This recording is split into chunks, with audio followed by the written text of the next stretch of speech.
11 वाजेपर्यंत 76 लाख मतांचा हिशोब लागत नाही।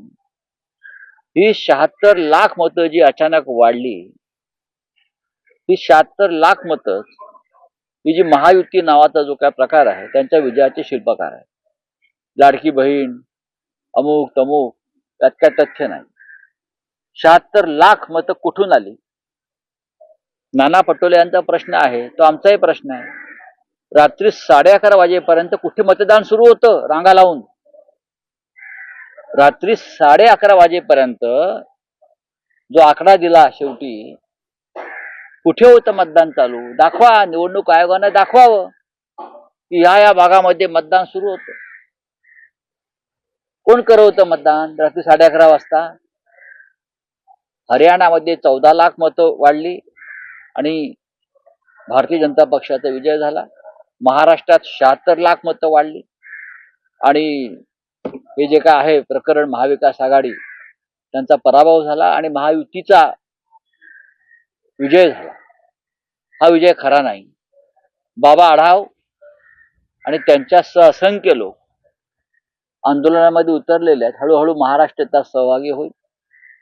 या राज्यातली लोकशाही धोक्यात आहे, या राज्यातली समाज व्यवस्था धोक्यात आहे, या राज्यामधली निवडणूक यंत्रणा ही भ्रष्ट झालेली आहे आणि 95 वर्षाचे बाबा आढाव हे पुण्यामध्ये गेल्या 2 दिवसापासून आत्मक्लेश आंदोलन करतात। आज मला असं वाटतं माननीय शरद पवार साहेब त्यांना भेटायला चालले, इतरही नेते दिल्लीतून जातील, पण हे चित्र अत्यंत गंभीर आहे, महाराष्ट्राला कलंक लावणार आहे। देवेंद्र फडणवीस यांचं नाव मुख्यमंत्री पदासाठी नक्की झालंय। 5 तारखेला आझाद मैदानात शपथविधी होतो आहे अशी ही माहिती समोर येते। नाही, अशी माहिती बरेच दिवस समोर येते, पहिल्या दिवसापासून माहिती समोर येते, पण तो दिवस काय, तो सूर्य काय उजाडत नाही अजून। 5 तारखेला अजून हा महिना संपायचा आहे, मला माहिती असेल। जवळजवळ आता नोव्हेंबर आता संपेल, मग डिसेंबर उजाडेल आणि मग तुम्ही 5 तारखेचा वायदा करताय, तोपर्यंत आमच्या काळजीवाहू मुख्यमंत्री काय करतील याचा भरोसा आहे। माझ्या माहितीप्रमाणे ते मनाने खचलेले आहेत, ते अस्वस्थ आहेत, त्यांचं मानसिक आणि शारीरिक स्वास्थ्य बिघडलेलं आहे। त्याला जबाबदार कोण? त्यांची प्रकृती बिघडली असेल तर ती का बिघडली आहे? त्यांना काही शब्द देऊन कोणी फिरवलाय का? असे अनेक गमतीशीर विषय सध्या चर्चेला आहेत। त्यांचा चेहरा पडलेला आहे, ते हसत नाहीत, त्यांच्या चेहऱ्यावरचं हास्य मावळलेलं आहे, त्यांच्या डोळ्यात चमक दिसत नाही। ते एवढंच बडबडतात, मी लाडका भाऊ, मी लाडका भाऊ, पण तुम्ही लाडका भाऊ मोदी शहांचे राहिलेले नाहीत असं एकंदरीत दिसतंय। तुम्ही देवेंद्रजींचे लाडके भाऊ दिसत नाही, पण मी लाडका भाऊ असं ते सतत बडबडतायत। त्यांना उपचारांची गरज आहे। त्यांच्या सहकाऱ्यांनी त्यांना योग्य पद्धतीने उपचार केले पाहिजे, कारण भारतीय जनता पक्ष ही विषवल्ली आहे, नाग आहे, आम्हालाही डंख मारला याच पद्धतीने आणि जे त्यांच्याबरोबर जातात त्यांना ते डंख मारतात। हा अनुभव आहे।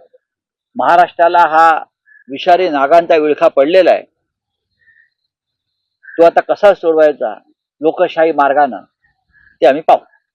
रावसाहेब, आणखी होतं की शिंदे शिवसेनेकडून म्हटलं जाते की म्हणून त्यांना मुख्यमंत्रीपद दिलं, कारण त्यांनी शिवसेना फोडली। आता 100वर 105 वगैरे आमदार असलेला पक्ष मुख्यमंत्रीपद सोडतो का? नाही सोडत। नाही, त्याच्यावरती मी बोलणं योग्य नाही, मला बोलायचं नाही, हा त्यांचा अंतर्गत प्रश्न आहे, हा त्यांचा अंतर्गत प्रश्न आहे। त्यांच्या आघाडीमध्ये किंवा त्यांच्या युतीमध्ये काय निर्णय घ्यायचे त्यांनी ठरवायचा, पण भारतीय जनता पक्ष त्यांच्या स्वभाव धर्माला वागला, एवढंच मी सांगेन। हिम्मत लागते। मुळात ईडी सीबीआयचं भय ज्याच्या डोक्यात आहे तो कोणताही मोठा निर्णय घेऊ शकत नाही। 22 उमेदवारांनी महाविकास आघाडीचे अर्ज केले आहेत। होय, पण त्याचं खरंच काही होईल आणि जर झालं नाही, निवडणूक आयोगाकडून कोणती अपेक्षा नाही। निवडणूक आयोग त्याला म्हणतो, न्यायालय म्हणतो, त्यांच्याकडनं आपल्याला कोणती अपेक्षा नाही। सर्वोच्च न्यायालय काहीही ऐकायला तयार नाही। सर्वोच्च न्यायालयानं जर जनतेचं म्हणणं ऐकलं नाही, मग सर्वोच्च न्यायालय कशा करता आम्ही स्थापन केले? तुम्ही ईव्हीएम संदर्भातली याचिका 2 मिनिटात उडवून लावता, हा कोणता न्याय झाला?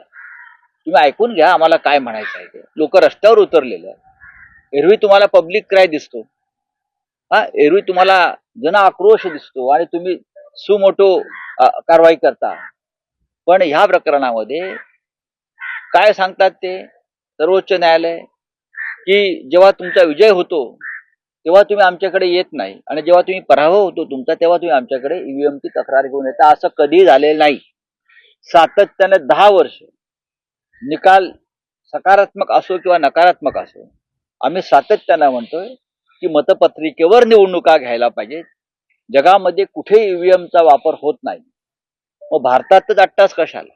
मोदी आणि शहांची एवढी ताकद असेल, जिंकण्याची खात्री असेल, त्यांनी मतपत्रिकेवर जिंकून दाखवावं.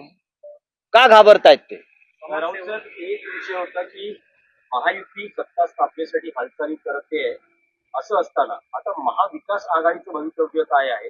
असं म्हटलं जाते की महाविकास आघाडी ही फुटू शकते. महाविकास कारण आघाडी जण स्वबळाची भाषा करू लागले. कोणी स्वबळाची भाषा करत नाही. महाविकास आघाडी घट्ट आहे. लोकसभेच्या वेळेला जेव्हा आम्ही जिंकलो तेव्हा कोणी हे प्रश्न उपस्थित केले नाही.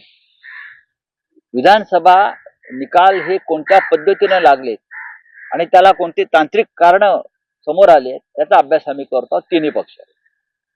फक्त आता प्रश्न आहे स्थानिक स्वराज्य संस्थांचा. विधानसभा, लोकसभा आणि स्थानिक स्वराज्य संस्थांच्या निवडणुकामध्ये फार फरक आहे. त्यावेळेला योग्य निर्णय योग्य वेळी घेतला जाईल. पण महाविकास आघाडी ही एकसंघ आहे. एकसंघ ठेवण्याचा प्रयत्न राहील. काँग्रेस, राष्ट्रवादी काँग्रेस आणि शिवसेना माननीय उद्धव ठाकरे साहेबांची यांच्यात सतत संवाद आणि संपर्क सुरू आहे. नाही, पण राऊत सर, स्थानिक स्वराज्य संस्थांचा तुम्ही विषय काढला. आता स्थानिक स्वराज्य संस्था निवडणुकांमध्ये शिवसेना युबीटी स्वतंत्रपणे स्वबळावर निवडणूक नाही, लढण्याची आम्ही एकत्र बसून निर्णय नाही. तयारी बघा, आहे का? निवडणुका जाहीर झाल्यात का? निवडणुका घ्यायची हिंमत ते दाखवतील का अजून? जेव्हा निवडणुका जाहीर होतील तेव्हा पाहू. पण महाविकास आघाडी एक संघ आहे. समस्या EVMच्या संदर्भात रस्त्यावरती उतरतील का? अजिबात नाही.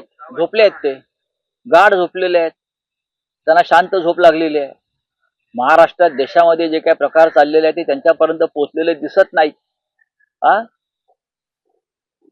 त्यांना इतकी शांत झोप कशी लागू शकते हा एक संशोधनाचा विषय आहे. राऊत सर, तुम्ही संसदीय अधिवेशनानिमित्तानं दिल्लीत होता. दिल्लीत काही तुमचं काँग्रेसच्या नेत्यांशी नक्कीच. बोलणं झालंय का? माझं राहुलजींशी अन्य नेते माझं बोलणं झालेलं आहे. खरगे साहेबांशी आमचा संवाद झाला. शरद पवार साहेब, दिग्विजय सिंग अशा सगळ्या प्रमुख लोकांशी आम्ही एकमेकांशी संवाद दिल्लीमध्ये साधलेला आहे. बोललो, एकत्र बसलेलो आहोत. आणि हे जे निकाल हरियाणा आणि महाराष्ट्रात लागलेले आहेत त्या संदर्भात आम्ही सविस्तर चर्चा केली आणि भविष्यामध्ये काय करता येईल, काय मार्ग निघेल हे सुद्धा आम्ही त्यातून शोधण्याचा प्रयत्न करत आहोत. मग तो कायदेशीर मार्ग आहे का, आंदोलनाचा मार्ग आहे का, राहुल गांधी यांच्या नेतृत्वाखाली अजून काही मोठा उठाव करता येईल का, या संदर्भात आमची चर्चा झालेली आहे. सर, हिंदी में जाना चाहेंगे। 8 दिन का समय हो चुका है, लेकिन अभी तक राज्य के मुख्यमंत्री नहीं मिले। लगातार मुख्यमंत्री चेहरे को लेकर प्रयास बताए जा रहे हैं। देवेंद्र फडणवीस ये आश्चर्य की बात है, भारतीय जनता पार्टी की ऐसी क्या मजबूरी है, इतनी बड़ी पार्टी